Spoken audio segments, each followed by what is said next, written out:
بسم اللہ الرحمن الرحیم۔ اسلامی واقعات کے لیے اس چینل کو سبسکرائب کریں۔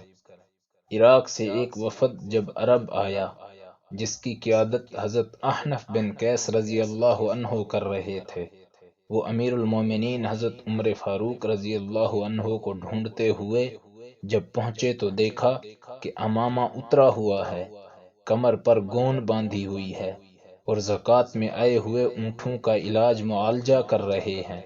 جب عمر فاروق رضی اللہ عنہ کی نظر حضرت احنف رضی اللہ عنہ پر پڑی تو فرمایا، اے احنف رضی اللہ عنہ، کپڑے تبدیل کرو اور آؤ، اس اونٹ کے علاج معالجہ میں امیر المومنین کے ساتھ تعاون کرو، اس میں یتیموں، مسکینوں اور بیواؤں کا حق ہے۔ ان لوگوں میں سے کسی نے کہا کہ اے امیر المومنین، اللہ تعالیٰ آپ رضی اللہ عنہ کی مغفرت فرمائے، آپ اپنے کسی غلام کو حکم فرما دیتے، وہ یہ کام انجام دے دیتا۔ حضرت عمر رضی اللہ عنہ نے عاجزانہ انداز میں فرمایا کہ بھلا مجھ سے بڑا غلام بھی کوئی ہوگا، اور یہ احنف رضی اللہ عنہ کون ہے؟ جو شخص مسلمانوں کے امور کا ذمہ دار ہو وہ مسلمانوں کا غلام ہے۔